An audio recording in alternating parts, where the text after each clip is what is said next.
Baik, terima kasih untuk waktu dan kesempatan yang telah diberikan kepada saya. Perkenalkan, nama saya Minanti Karinia dengan NIM 1903030118, kelas C semester 3, Prodi Sosiologi, Fakultas Ilmu Sosial dan Ilmu Politik Universitas Nusa Cendana Kupang. Pada kesempatan kali ini saya akan membahas tentang perubahan sosial budaya mengenai kasus determinasi teknologi dalam mengkolonisasi wajah asli manusia NTT.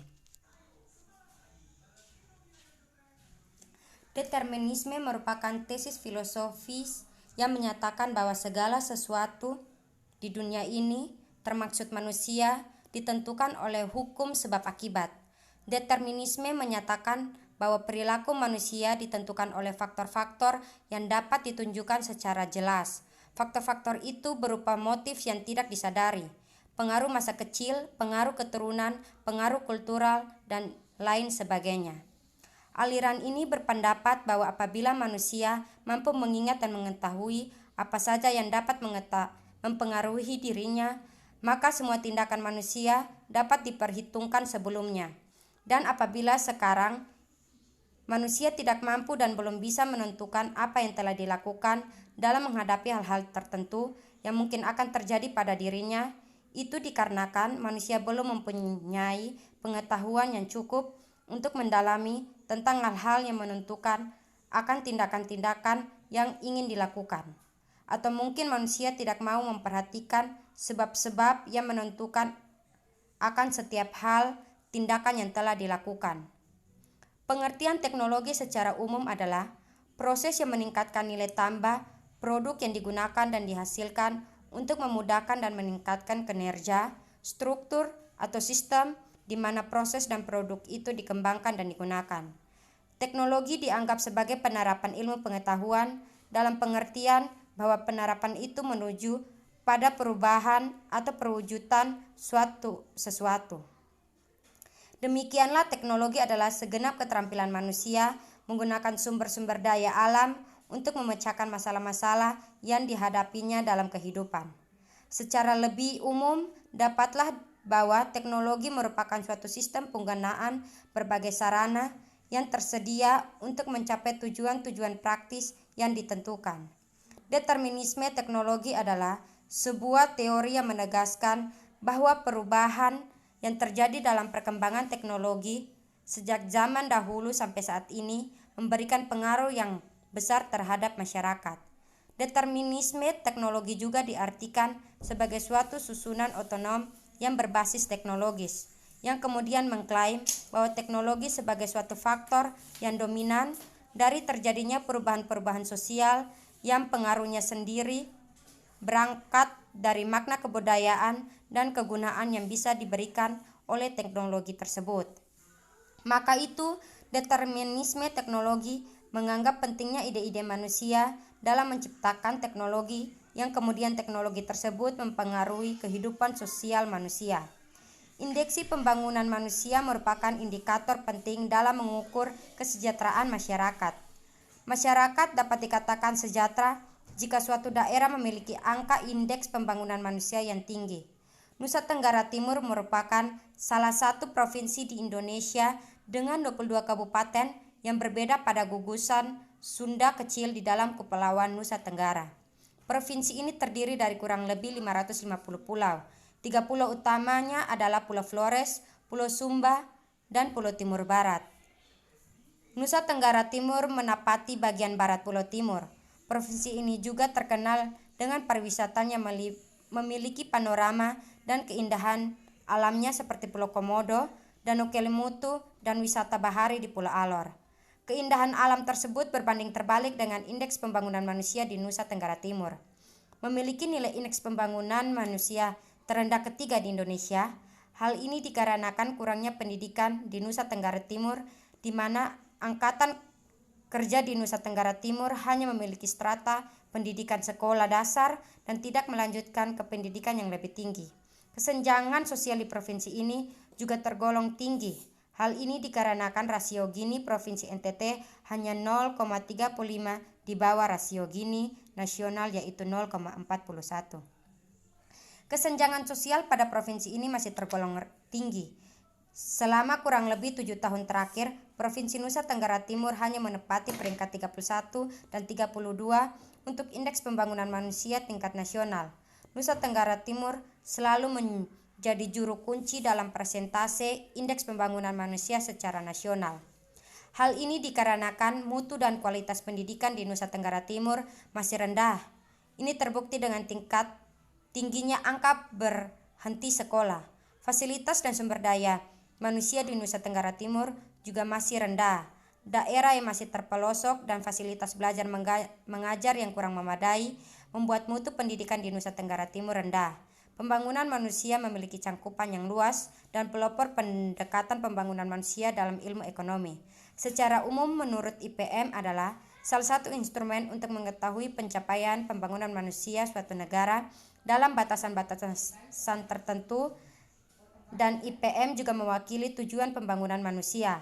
Hasil pembangunan ekonomi oleh pemerintah hanya diukur dari pertumbuhan ekonomi saja, di mana jika pertumbuhan ekonomi di negara tersebut memiliki pertumbuhan ekonomi yang tinggi, bisa dikatakan pembangunan ekonomi negara tersebut telah mencapai kesuksesan pembangunan. Kenyataannya meskipun pertumbuhan ekonomi tinggi, kesejahteraan masyarakat masih rendah, sehingga masih bisa disimpulkan bahwa pertumbuhan ekonomi yang dihasilkan kurang berkualitas. Kota Kupang memiliki indeks pembangunan manusia tertinggi pada tahun 2013. Indeks pembangunan manusia di Kota Kupang mencapai 77,24 hingga tahun 2017. Indeks pembangunan manusia terus meningkat mencapai 78,25 di Kota Kupang. Hal ini menjadi Kota Kupang sebagai kabupaten yang memiliki indeks pembangunan manusia tertinggi di antara kabupaten lainnya. Hal ini dikarenakan Kota Kupang merupakan ibu kota Provinsi Nusa Tenggara Timur, di mana di Kota Kupang ketersediaan fasilitas mulai dari fasilitas kesehatan, pendidikan, dan pembangunan cukup memadai dari kabupaten lainnya. Fasilitas pendukung yang mampu memberikan pendidikan yang cerdas dan berbasis karakter menjadikan pendidikan sangat penting untuk masa depan bangsa. Pembangunan pendidikan merupakan investasi sumber daya manusia. Pendidikan yang berkualitas mampu meningkatkan taraf hidup manusia atau masyarakat di suatu negara dan mampu berkontribusi untuk pertumbuhan dan pembangunan ekonomi ke arah yang lebih baik. Dengan adanya pendidikan yang konsisten, mampu berkontribusi bagi kecerdasan anak Indonesia. Adanya pendidikan yang maju dan berkualitas diharapkan manusia berubah pola pikir masyarakat akan pentingnya pendidikan. Pendidikan yang baik sendiri diukur dari angka harapan sekolah yang tinggi. Semakin tinggi nilai angka harapan sekolah di suatu provinsi atau kabupaten, maka pendidikan di daerah tersebut dinilai baik dan memiliki kualitas yang mumpuni untuk bersaing dengan daerah lainnya. Kesehatan yang berkualitas mampu meningkatkan pembangunan ekonomi dan manusia secara signifikan. Manusia yang sehat mampu bekerja secara produktif dan mampu berkontribusi terhadap pembangunan ekonomi. Pembangunan manusia yang efektif dapat dilihat dari tingkat kesehatan masyarakat di daerah tersebut. Lingkungan yang sehat dan udara yang bersih menjadi faktor penentu kesehatan manusia. Angka harapan hidup juga menjadi faktor dalam peningkatan indeks pembangunan manusia. Angka harapan hidup yang tinggi menunjukkan bahwa kesehatan di daerah tersebut baik. Fasilitas kesehatan yang memadai dan pelayanan kesehatan yang baik mampu berkontribusi untuk meningkatkan kesehatan. Hal ini menunjukkan bahwa Nusa Tenggara Timur mampu meningkatkan kualitas hidup masyarakatnya meskipun indeks pembangunan manusia di bawah rata-rata nasional. Namun, kesadaran akan kesehatan di Provinsi Nusa Tenggara Timur perlahan meningkat. Meskipun kenaikan angka harapan hidup di Nusa Tenggara Timur terus meningkat setiap tahunnya, namun pemenuhan kebutuhan serta fasilitas kesehatan masih kurang memadai untuk di daerah pedalaman di Provinsi Nusa Tenggara Timur. Pembangunan manusia pada dasarnya memiliki 4 pilar utama, yaitu produktivitas, pemerataan, kesinambungan, dan pemberdayaan. Pembangunan manusia yang baik adalah ketika suatu negara dapat meningkatkan dan memaksimalkan keempat komponen tersebut secara maksimal. Untuk memaksimalkan keempat komponen tersebut, penduduk harus memiliki tingkat kesejahteraan yang baik, mulai dari tingkat pendidikan, kesehatan, dan pendapatan agar memiliki daya beli yang baik guna memenuhi kebutuhan hidup dalam melakukan kegiatan konsumsi. A. Produktivitas. Penduduk harus meningkatkan produktivitas dan berpartisipasi penuh dalam proses pembangunan dan penciptaan pendapatan juga nafkah, sehingga pembangunan ekonomi merupakan bagian dari model pembangunan. Pembangunan ekonomi sendiri merupakan usaha-usaha untuk meningkatkan taraf hidup suatu bangsa dan negara yang seringkali diukur dengan tinggi rendahnya pendapatan real per kapita yang bertujuan untuk meningkatkan produktivitas. B. Pemerataan. Penduduk memiliki hak yang sama dalam mendapatkan akses sumber daya ekonomi dan sosial seperti pendidikan, kesehatan, juga pendapatan. Sebuah hambatan yang menghambat proses tersebut harus dihapus, sehingga mereka dapat mengambil ahli manfaat dari kesempatan yang ada dan berpartisipasi dalam kegiatan yang berproduktif dalam meningkatkan produktivitas daerahnya. C. Keseimbangan. Ada pembaharuan teknologi dan penggunaan sumber daya yang bijak untuk keseimbangan kehidupan di masa kini dan mendatang. Bijak dalam menggunakan sumber daya yang ada untuk mempersiapkan generasi-generasi di masa depan yang lebih baik dan mampu memiliki produktivitas yang proporsional sehingga menciptakan keseimbangan di masa sekarang dan di masa depan. D. Pemberdayaan. Pemerintah memberikan wadah bagi masyarakat untuk melakukan kegiatan yang bersifat produktif. Pemberdayaan dilakukan dengan melakukan pemantauan langsung ke lapangan, memberikan pendidikan dan akses pembelajaran untuk masyarakat agar dapat berpartisipasi dalam pembangunan dan mendapatkan kehidupan yang layak, juga mengambil keputusan yang tepat dalam pembangunan. Manusia di Provinsi Nusa Tenggara Timur. Keaslian wajah orang-orang NTT pada umumnya memang sedikit tidak terlihat ada bedanya dengan orang Ambon dan masih ada bedanya dengan penduduk Papua dan Irian Jaya. Orang Timur, lebih khususnya Nusa Tenggara Timur, masyarakat di sini lebih dominan atau dikenal dengan masyarakat berkulit hitam.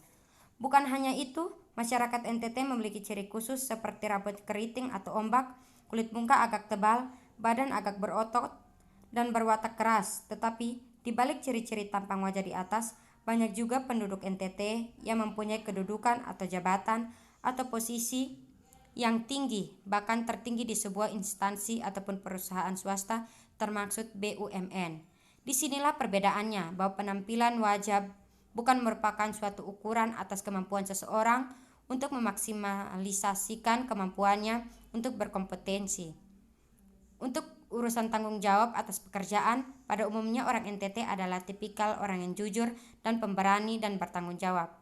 Hasil penelitian menunjukkan pendidikan memiliki pengaruh yang signifikan terhadap indeks pembangunan manusia dan memiliki nilai positif pula. Ketika kualitas pendidikan meningkat, maka indeks pembangunan manusia mengalami kenaikan yang signifikan. Hal tersebut dikarenakan pendidikan merupakan faktor penting untuk membentuk suatu daerah yang maju. Nusa Tenggara Timur sendiri masih memiliki kualitas pendidikan yang rendah karena indeks pembangunan manusia Provinsi Nusa Tenggara Timur masih di bawah rata-rata indeks pembangunan manusia secara nasional. Hal ini dikarenakan fasilitas penunjang pendidikan yang masih rendah dan infrastruktur pembangunan juga masih minim. Tingginya jumlah anak buta huruf di atas umur 10 tahun membuat angka harapan sekolah di Nusa Tenggara Timur rendah. Sebanyak 7,4% anak di atas usia 10 tahun tidak bisa membaca dan mengalami buta huruf. Baik, terima kasih. Sekian dari saya, semoga bermanfaat.